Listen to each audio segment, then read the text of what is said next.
Hello friends, I am Neeru and most welcome to my channel Beauty and Hairstyles. Friends, आज हमारा hair course का day 1 है। Day 1 समझ लो, first topic समझ लो, कुछ भी कह सकते हो। तो हेयर कोर्स में हम हाईलाइट सीखते हैं, हाईलाइटिंग कैसे करनी है ये सीखते हैं, हाईलाइट कलर कैसे लेके आना है, डिपॉजिट कैसा होना चाहिए, ये सब कुछ सीखते हैं। लेकिन इस चीज़ को सीखने से पहले हमें ये चीज़ सीखनी पड़ती है कि एक्चुअली में हमारा हेयर है क्या, जो हमारे बाल है एक, वो है क्या। जब अगर प्रोफेशनली हम इस कोर्स को करते हैं तो ये जानना बहुत ज़रूरी होता है। तो पहली 3 क्लासेस जो आपकी होने वाली हैं वो आपकी सिर्फ आपको ये पता होना चाहिए कि आपका हेयर एक्चुअली में क्या होता है। ठीक है, तो आपके हेयर में ना 2 लेयर होती हैं। सबसे पहले नीचे लेयर होती है, यहाँ पे मैं एक लेयर बनाती हूँ जो आपकी स्कैल्प होती है। जहाँ पे स्कैल्प होती है ना आपकी, उसे बोलते हैं हम एपिडर्मिस लेयर। एपिडर्मिस जो ऊपर होती है, स्कैल्प पे होती है। और एपिडर्मिस से नीचे वाला जो पार्ट होता है ना, नीचे वाला पार्ट जहाँ पे जड़ें होती हैं, पेड़ जैसे पेड़ होता है ना, पेड़ की जड़ें होती हैं, ऐसे ही नीचे वाला जो हिस्सा होता है उसे बोलते हैं डर्मिस। डर्मिस ऊपर जो ऊपर वाला होता है वो एपिडर्मिस पे होता है, जो उसके नीचे वाला जहाँ पे बालों की जड़ें होती हैं उसे डर्मिस बोलते हैं। ये चीज़ जानना बहुत ज़रूरी है। सबसे पहले हेयर के बारे में जानना, हेयर की रूट के बारे में जानना ज़रूरी है, हेयर की शाफ्ट के बारे में जानना ज़रूरी है। फिर हम पीएच लेवल को जानना ज़रूरी है, फिर आप हाईलाइट पे जाओगे। क्योंकि अगर आपको यही चीज़ें नहीं पता तो आप एक प्रोफेशनली कैसे सीख पाओगे, नहीं सीख पाओगे। तो ये चीज़ जानना बहुत ज़रूरी है। तो यहाँ पे देखिए, आपका हेयर जो सबसे नीचे, जब आपका हेयर एक ग्रो होता है, एक जड़ बनती है हेयर, मान लो यहाँ पे मैं एक बना रही हूँ, जैसे कि ये जो अंदर स्कैल्प के अंदर होती है वो कुछ इस तरह से होती है, इस तरह से स्कैल्प के अंदर जो शुरू होता है हेयर, यहाँ से शुरू होने लग जाता है, इसको ना हेयर बल्ब बोलते हैं। क्या बोलते हैं? Hair bulb. अब आगे चलें इससे। जब ये हेयर धीरे धीरे ग्रो होता है तो एपिडर्मिस लेयर से बाहर आता है। जब एपिडर्मिस लेयर से हेयर बाहर आता है तो उसको हम हेयर शाफ्ट बोलते हैं। आज हम रूट की बात कर रहे हैं। तो रूट्स में क्या होता है कि हेयर की नीचे एक हम रूट बना लेते हैं, बड़ी सी एक रूट बना लेते हैं यहाँ पे। ठीक है ना, एक रूट बना लिया है मैंने, थोड़ा ज़्यादा नीचे बना ली, थोड़ी नीचे बनानी थी। मैं आपको एक बार फिर से नीचे बना के दिखाती हूँ। ये हमारी एपिडर्मिस है, यानी कि मैं अगर नॉर्मली कहूँ तो आपकी ये इस तरह से एक रफ डायग्राम बनाया है। ये रूट हो गई, ये आपका हेयर हो गया।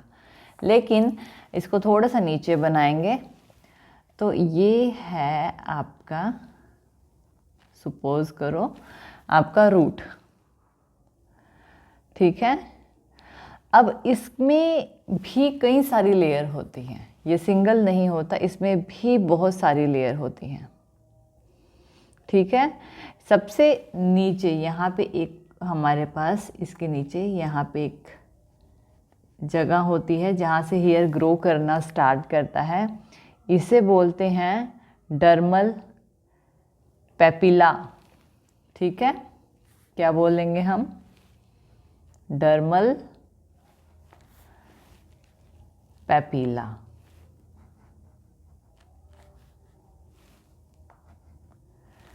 ये क्या करता है?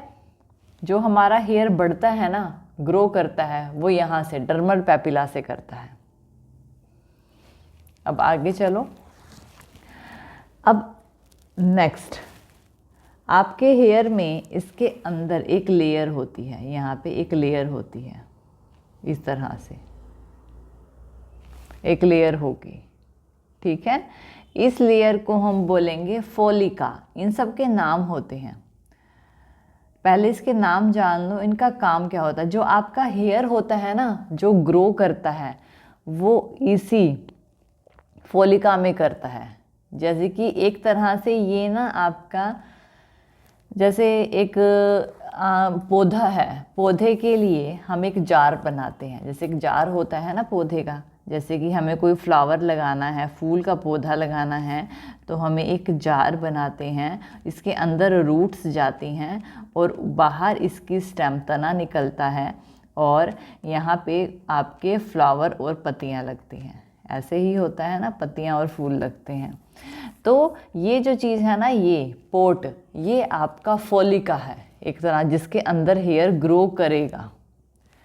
ठीक है, आपका फोलिका के अंदर हेयर ग्रो करता है। फोलिका होती है जिसके अंदर हेयर ग्रो करता है, ये फोलिका है, पूरी फोलिका है ये। ठीक है ना, ये है आपकी फोलिका जिसके अंदर हेयर ग्रो करेगा, आपका हेयर बढ़ता है। अब आगे चलते हैं। अब ये तो हमारी डर्मिस है, ये आपकी एपिडर्मिस है। हेयर इससे बाहर जब जाता है ना, जब हमारा हेयर, अब इसके अंदर ये है हमारा हेयर, मैंने कहा था ना फोलिका के अंदर हेयर ग्रो करता है, तो इस लेयर के अंदर जो है हेयर हमारा ग्रो करेगा इस तरह से, क्योंकि इसमें भी 3 हिस्से होते हैं। ये हम आगे अपने सेकंड क्लास में पढ़ेंगे, इसके भी आगे 3 हिस्से होते हैं। ठीक है, तो यहाँ पे हेयर जो है ये आपका ग्रो करेगा। अब देखिए, इनके अपने अपने काम होते हैं। ये जो डर्मल पेपिला है, इसमें आपका बाल ग्रो करता है। और मैंने आपको बताया था कि जब बाल बढ़ता है एक पोट के, जब पौधा बढ़ता है एक पोट के अंदर बढ़ता है, तो जब बाल बढ़ता है तो फोलिका के अंदर बढ़ता है, तो ये आपका होता है बाहर का फोलिका। अब इसमें क्या होगा कि एक आपके बालों में जो रंग आता है वो कहाँ से आता है। आपके हेयर ब्लैक दिखाई देते हैं, जो रंग आता है वो कहाँ से आता है। ये जो हेयर बल्ब होता है ना, ठीक है ना, हेयर बल्ब, यहाँ से, यानी कि यहाँ से आपके हेयर में रंग आता है। जो आपका अपने बालों में ब्लैक ब्राउन कलर्स देखते हो, आपके बालों में रंग कहाँ से आते हैं, तो ये जो हमारे बालों में रंग आते हैं वो यहीं से आते हैं। अब इसमें क्या रंग कहाँ से आते हैं, हेयर बल्ब जो होता है, अब इसको देखें, जो हेयर बल्ब होता है, हेयर बल्ब जो हमारा ये नीचे वाला हिस्सा होता है, हेयर बल्ब, हेयर बल्ब में मैट्रिक्स होती हैं, मैट्रिक्स। ठीक है, और ये जो मैट्रिक्स हैं, मैट्रिक्स में हमारे पास सेल्स होते हैं जो कि होते हैं मेलानोसाइटिस सेल। मेलानोसाइटिस सेल क्या होते हैं, इसमें ना मेलानिन जनरेट होते हैं। मेलानिन जो आपकी स्किन में भी होते हैं, जो आपके बालों में भी होते हैं, जो कि आपके बालों को, हेयर को कलर देते हैं। मेलानिन हेयर को कलर देते हैं, मेलानिन। ठीक है, जितने ज़्यादा मेलानिन आपके बालों में होते हैं, उतना ही ज़्यादा आपके कलर, हेयर का कलर जो होता है वो डार्क होता है। अब ये भी 2 तरह के होते हैं, इसमें भी कंफ्यूज ना हो। ये 2 तरह के कैसे होते हैं, एक तो होते हैं आपके यूमेलानिन और दूसरे होते हैं आपके फ्यूमेलानिन। अब देखो, इसमें बहुत ज़रूरी चीज़ है, जो यूमेलानिन होते हैं वो एशियन हेयर में होते हैं। एशियन हेयर, एशियन हेयर कौन से होते हैं, जिनके बाल काले रंग के होते हैं वो यूमेलानिन होते हैं उनके बालों में, जिनके बाल काले रंग के होते हैं, एशियन हेयर, जैसे कि इंडिया में रहने वाले लोग। और दूसरे होते हैं आपके फ्यूमेलानिन, जो कि आपके यूरोपियन हेयर होते हैं, जो आपके बाहर की कंट्री के ठंडे प्रदेशों के जो लोग होते हैं उनकी कंट्री में यूरोपियन हेयर, जैसे एशिया, इंडियन हेयर जो होते हैं वो ब्लैक होते हैं, इसमें यूमेलानिन ज़्यादा होते हैं। और जो अब्रॉड के लोग होते हैं, जो ठंडे इलाकों के लोग होते हैं, उसमें फ्यूमेलानिन ज़्यादा होते हैं। अब इनको मतलब इसको भी और अच्छे से पढ़ते हैं हम। हमारे बालों में क्या होते हैं, पिगमेंट होते हैं, हमारे हेयर में पिगमेंट होते हैं। पिगमेंट मतलब कलर। अगर आपने मेरी मेकअप आर्टिस्ट कोर्स की क्लास देखी हैं तो मैंने आपको बताया था कि रेड, येलो और ब्लू हमारे प्राइमरी कलर होते हैं। अगर लाल, पीला और नीला रंग मिला दिया जाए तो आपको सबसे ज़्यादा जो रंग मिलेगा वो मिलेगा ब्राउन कलर। अगर रेड, येलो और ब्लू कलर को मिला दिया जाए तो आपको ब्राउन कलर मिलता है। 3 प्राइमरी कलर मिलने से ब्राउन कलर मिलता है। जिसके बाल जितने ज़्यादा काले होते हैं उसमें, अब देखिए रेड, येलो और ब्लू में से सबसे डार्क कलर कौन सा है, ब्लू होता है, फिर रेड होता है, फिर येलो होता है। जिसके हेयर में ब्लू और रेड पिगमेंट ज़्यादा होते हैं उनके हेयर सबसे ज़्यादा काले होते हैं। अब मैंने कहा था ना, एशियन हेयर जो होते हैं, एशियन हेयर में सबसे ज़्यादा जो पिगमेंट होते हैं वो ब्लू और रेड के होते हैं।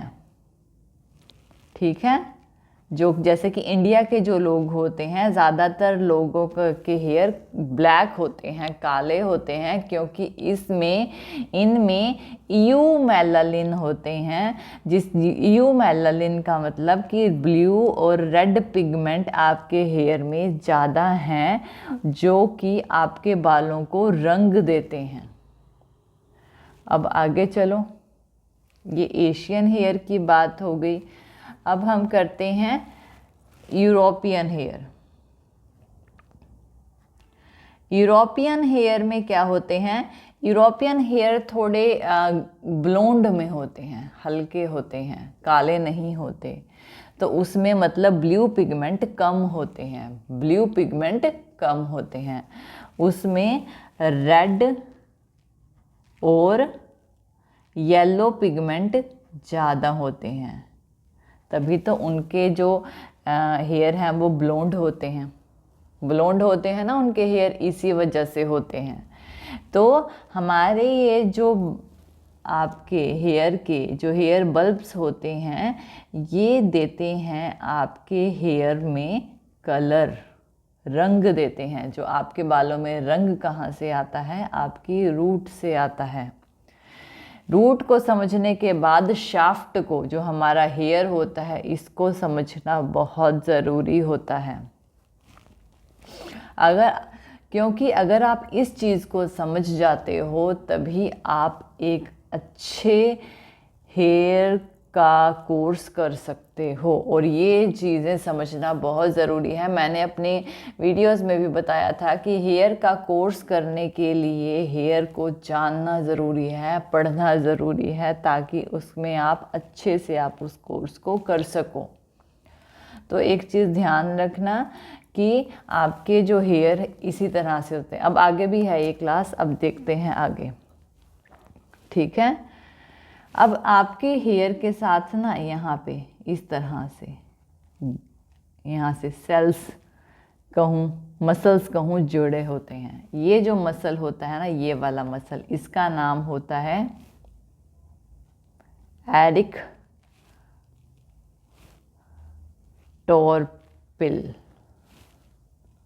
एरिक्टोर्पिल, ARRECTORPILI,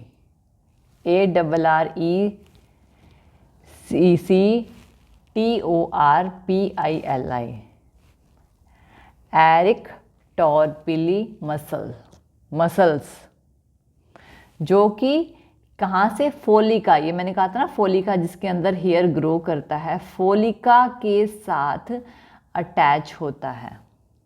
फोलिका के साथ अटैच होता है, ठीक है, फोलिका के साथ जुड़ा हुआ होता है।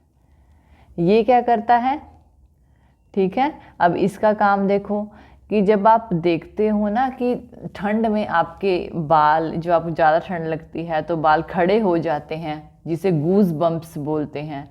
ये ना जब हमारी पोर होती हैं ना, बंद हो जाती हैं, ठीक है, क्योंकि ठंड हमारे शरीर के अंदर ना जाए तो यहाँ पे फोलिका है ना, ये आपस में सिकुड़ जाती है। जब सिकुड़ती है तो बाल खड़ा हो जाता है।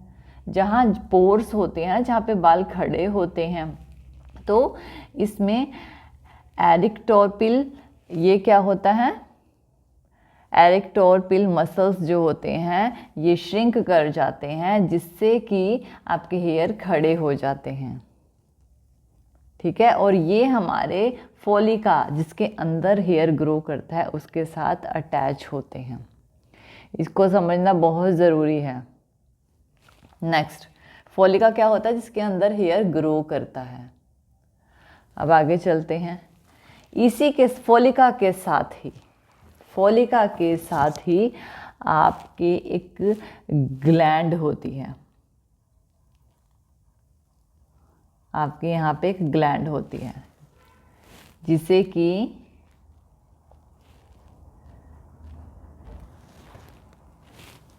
सीबेशियस, SEBACEOUS ग्लैंड कहते हैं, सीबेशियस ग्लैंड कहते हैं। ये जो होती है ना, ये सीबम ऑयल रिलीज करती है आपके बालों में। जब आपके बाल जिसके बालों में ज़्यादा सीबेशियस ग्लैंड्स होती हैं, उनके जो हेयर होते हैं ना, ज़्यादा ऑयली होते हैं। जितने ज़्यादा ऑयल जनरेट होगा, जितनी ज़्यादा ग्लैंड होगी, उतनी ही ज़्यादा ऑयल निकलेगा, उतनी ही ज़्यादा आपकी स्कैल्प ऑयली रहेगी। जितनी अगर सब बहुत कम होती हैं तो आपकी स्कैल्प ड्राई होती है इसकी वजह से। तो आपके बालों में जो रंग आता है वो आपके रूट की वजह से आता है। जैसे जैसे आपकी उम्र बढ़ती है वैसे वैसे हमारे सेल्स कमज़ोर हो जाते हैं, जिसकी वजह से हमारे जो हेयर हैं वो यूमेलानिन, जिसमें कि रेड और ब्लू पिगमेंट कम होने लग जाते हैं, या फिर हमारे जो ये हेयर बल्ब होता है ये मेलानिन नहीं बनाता। जब मेलानिन नहीं बनाता तो रेड और ब्लू पिगमेंट नहीं बनते, या फिर रेड, येलो और रेड पिगमेंट जो भी यू मेलानिन होते हैं, तो रेड और ब्लू पिगमेंट नहीं बनते हैं, ठीक है। और फ्यू मेलानिन वालों में ब्लू और येलो पिगमेंट नहीं बनते हैं, जिससे हमारे हेयर ग्रे हो जाते हैं, वाइट हो जाते हैं। जब ये पिगमेंट बनना बंद हो जाते हैं तो आपके हेयर वाइट हो जाते हैं। तो अब आपको समझ में आया होगा कि हमारे बाल सफ़ेद क्यों होते हैं। हमारे खान पान या एज की बहुत चीज़ें इसमें मैटर करती हैं। तो आज हमने हेयर रूट के बारे में पढ़ा है और आगे हम अपने हेयर कोर्स की आगे क्लासेस करेंगे, डोंट वरी। तो अगर आप प्रॉपरली हेयर कलर का कोर्स करना चाहते हैं तो आप सभी क्लासेस लीजिए। थैंक यू वीडियो देखने के लिए। और ज़्यादा अपडेटिंग वीडियोस के लिए आप मेरे channel beauty and hair style को सब्सक्राइब कर सकते हैं। Thank you, good bye.